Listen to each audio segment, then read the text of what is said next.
জ্ঞান সম্ভাৰৰ আন এটা ভিডিঅ'লৈ আপোনালোক সকলোকে স্বাগতম জনাইছোঁ। ইতিমধ্যে অনুষ্ঠিত হৈছে এডিআৰই পৰীক্ষাত এইবাৰ কেনেধৰণৰ কাট অফ যাব পাৰে তাৰ ওপৰত নিজৰ কিছু পূৰ্বৰ অভিজ্ঞতাৰ ওপৰত ভিত্তি কৰি হওক বা কিছু নিজেও সমীক্ষা চলাইছিলোঁ তাৰ ওপৰত ভিত্তি কৰি এটা এক্সপেক্টেড কাট অফ আপোনালোকৰ মাজলৈ লৈ আহিছোঁ। আপোনালোকেও নিশ্চয় সেইখিনিৰ ওপৰত মন্তব্য আগবঢ়াব পাৰে, আপুনিও অনুমান কৰিব পাৰে এইবাৰ কেনেধৰণৰ কাট অফ হ'ব পাৰে, কমেণ্টত আপোনালোকেও নিশ্চয় জনাব পাৰে। বাৰু এতিয়া কথা হৈছে কি যে জেনেৰেল OBC MOBC বা SC ST PWD তাৰপিছত ওমেন ৰিজাৰ্ভেশ্যন এইখিনিৰ কাট অফ এইবাৰ কেনেধৰণৰ হ'ব পাৰে। এতিয়া কথা হৈছে কি কাট অফ এটা কম বেছি, প্ৰথম কথা হৈছে যে কাট অফ এটা কম বেছি কিহৰ ওপৰত নিৰ্ভৰ কৰে, সেইটো এটা গুৰুত্বপূৰ্ণ কথা যে কাট অফ এটা কম বেছি মুঠ পদৰ সংখ্যা, যিটো পৰীক্ষা অনুষ্ঠিত হৈছে সেই পৰীক্ষাটোত কিমান সংখ্যক পদ আছে সেই পদৰ যথেষ্ট সময়ত নিৰ্ভৰ কৰে কাট অফৰ ওপৰত। এতিয়া সেই পদসমূহৰ ওপৰত ভিত্তি কৰি কিমান সংখ্যক পৰীক্ষাৰ্থী এইবাৰ পৰীক্ষাত অৱতীৰ্ণ হৈছে ইও আটাইতকৈ গুৰুত্বপূৰ্ণ কথা। এইটো কথাও আপোনালোকক অৱগত কৰি থওঁ, পৰীক্ষাৰ্থীৰ সংখ্যা বহুত হ'লে যে কাট অফ বহুত বেছি হ'ব তেনেকুৱা ধৰণৰ কোনো কথা নাই। আপুনিও নিশ্চয় জানে আপোনাৰ আশে পাশে থকা ABCD নামৰ বহুতে পৰীক্ষা দিছে, কিন্তু সেই ABCD নামৰ ব্যক্তিসকলে কিমান অধ্যয়নপুষ্ট হৈ পৰীক্ষা দিছে সেইটো আপুনিও নিশ্চয় জ্ঞাত। গতিকে পৰীক্ষাৰ্থীৰ সংখ্যা বহুত হ'লে যে কাট অফ এটা বহুত বেছি হৈ যাব তেনেকুৱা ধৰণৰ কোনো কথা নহয়। বাৰু যি নহওক, নেক্সট নিৰ্ভৰ কৰে প্ৰশ্ন ধৰণ, যে পৰীক্ষাটোৰ যিখন প্ৰশ্ন কাকত আহিছিলে সেই প্ৰশ্ন কাকতখনৰ প্ৰশ্ন ধৰণ কেনেকুৱা ধৰণৰ আহিছিলে, জটিল নে সহজ নে বা মডাৰেট টাইপৰ নে, এই কথাখিনিও যথেষ্ট নিৰ্ভৰ কৰে কাট অফ এটা ওপৰত। ইয়াৰ পিছত নম্বৰ লাভ কৰাৰ ধৰণ, অৰ্থাৎ পৰীক্ষাটো যিসমূহ প্ৰশ্ন থাকে সেই প্ৰশ্নসমূহত নিগেটিভ মাৰ্কিং আছে নেকি, ই এটা গুৰুত্বপূৰ্ণ কথা। যদি নিগেটিভ মাৰ্কিং থাকে তেতিয়াহ'লে বহু ক্ষেত্ৰত সেই নিগেটিভ মাৰ্কিঙে কাট অফ এটাৰ সাল সলনি কৰাত কিন্তু একদম টাৰ্ণিং পইণ্ট হিচাপে বিবেচিত হয়।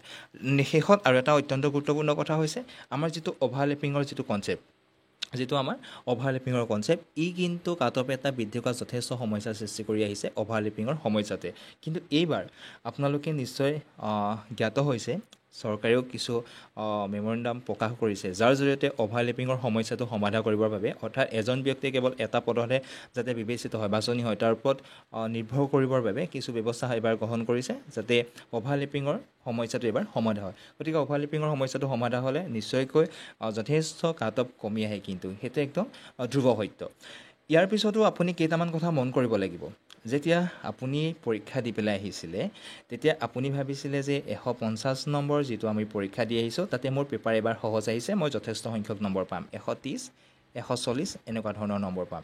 যেতিয়া আপুনি আহি ঘৰত পেপাৰৰ প্ৰশ্নসমূহ কিছু শান্তি মনেৰে শান্তিমূলক মগজুৰে যেতিয়া বিশ্লেষণ কৰে তেতিয়া দেখিব কিছুমান শ্লিম মিষ্টেক হৈ পেলাই আপুনি ভালেমানখিনি প্ৰশ্ন কি কৰি আহিছে পৰীক্ষাটোত ভুল কৰি আহিছে, যি নেকি আপুনি ভাবি থকা কাট অফটো কিন্তু সাল সলনি ঘটাই দিব পাৰে। পৰীক্ষাত এনেকুৱা বহু কথা হয়, অলকানন্দৰ গীতটোৰ ওপৰত প্ৰশ্ন আহিছে, আমি অলকানন্দৰ গীতটো হয়তো 1000 বাৰ শুনিছোঁ, আমি সেই গীতটোৰ ভিতৰৰ যিখিনি বস্তু আমি তালৈ নাযাওঁ নহয়, গীতটো শুনি আছোঁ কাৰণে আমাৰ ওঠতে আছে, গতিকে সেইটো আমাৰ ক্ষেত্ৰত সহজ হৈছে। গায়কজন হোৱাহেঁতেন আমি পাৰিলোহেঁতেন, কিন্তু প্ৰশ্নটো আহিছে বেলেগকৈ। গতিকে আপুনি যেতিয়া ঘৰত পৰ্যালোচনা কৰিছে দেখিছে যে এনেকুৱা ধৰণৰ, মই জাষ্ট অকল সেই প্ৰশ্নটো বুলি কোৱা নাই, তেনেকুৱা ধৰণৰ বহু প্ৰশ্ন ওলাই যাব যিটো আপোনাৰ অভিজ্ঞতাৰ পৰা আপুনি ক'ব পাৰে, আপুনি পৰীক্ষা দি আহিছে, আপুনিও হয়তো কমেণ্টত জনাব পাৰে আপোনাৰো তেনেকুৱা হৈছে নে নাই হোৱা।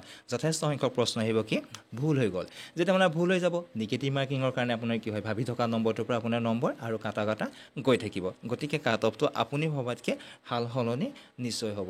আৰু ইয়াৰ উপৰিও বহুতো কাৰণ আছে যিবিলাকৰ জৰিয়তে কি হয় নিগেটিভ মাৰ্কিং থকাৰ কাৰণে এইবাৰ ভাবিছে কি হয় যে মই এইটো প্ৰশ্ন নাজানো যেতিয়া মই আৰু এইটোত টোকা নেমাৰোঁ আৰু আগৰ এনেকুৱা হ'ব পাৰে, কেতিয়াবা টোকা মাৰিও হৈ যাব পাৰে। গতিকে কাট অফটো সেই কাট অফটো আৰু নিগেটিভ মাৰ্কিঙৰ কাট অফটোৰ মাজত আকাশ পাতাল কিন্তু পাৰ্থক্য অহা একদম ধ্ৰুৱ সত্য, আৰু ইতিমধ্যে তেনেকুৱা ধৰণৰ হৈ গৈছে। এতিয়া আমি মন কৰোঁ এক্সপেক্টেড কাট অফ কিমান হ'ব পাৰে এইবাৰ।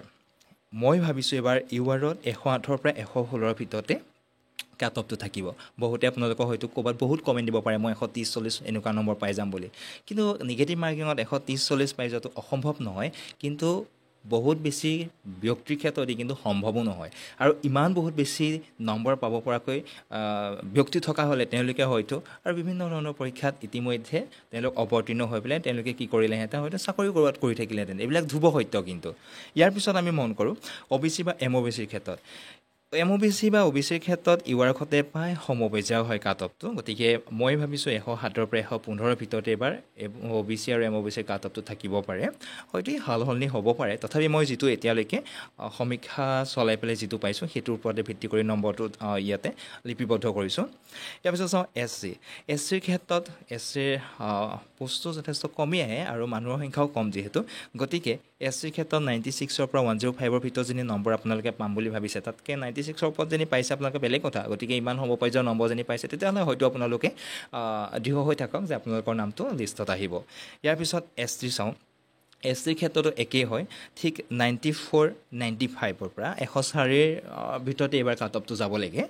নেক্সট আমি চাওঁ ওমেন ৰিজাৰ্ভেশ্যনৰ কিছুমান পষ্ট থাকে, তাতে ওপৰত যিখিনি আমি দেখিলোঁ ইউআৰ, OBC, MOBC, SC, ST যিখিনি নম্বৰ ইয়াতে ধাৰ্য কৰা হৈছে, সেই নম্বৰখিনিৰ পৰা প্ৰায় 1, 2, 3 নম্বৰ ৰিডিউচ কৰি দিলে তাতকৈ কম নম্বৰৰ ভিতৰতে ওমেন ৰিজাৰ্ভেশ্যনৰ পোষ্টখিনি আৰু কাট অফটো আহে। গতিকে এইখিনিয়ে ভাবিছোঁ এবাৰ কাট অফৰ ক্ষেত্ৰত, আৰু বহুতো কাৰণ থাকিব পাৰে কাট অফ এটা উঠা নমা কৰাৰ ক্ষেত্ৰত। যিহেতু আপোনালোকক সেইখিনি কথা ক'লোৱেই, প্ৰশ্ন পেপাৰখন আপোনালোকৰ হাতত যেতিয়া ইতিমধ্যে পৰিছে, এইখিনি আপোনালোকে জানে, প্ৰশ্নখিনি চালে আপুনিও গম পাব পাৰে পৰীক্ষা দি আহি আপুনি কেনেকুৱা নম্বৰ পাম বুলি ভাবিছিলে, আৰু এবাৰ যেতিয়া আপুনি সমীক্ষা চলালে পেপাৰখন চাই বা প্ৰশ্নসমূহ লৈ পেলাই, তেতিয়া আপুনি কিমান নম্বৰ পাম বুলি ভাবিছে। গতিকে নিশ্চয় আপুনি ক্লিয়াৰ হ'ব পাৰিছে। এইখিনিৰ ওপৰতে ভিত্তি কৰি পেলাই এবাৰ ভাবিছোঁ যে কাট অফটো ইমানখিনি হ'ব, যিহেতু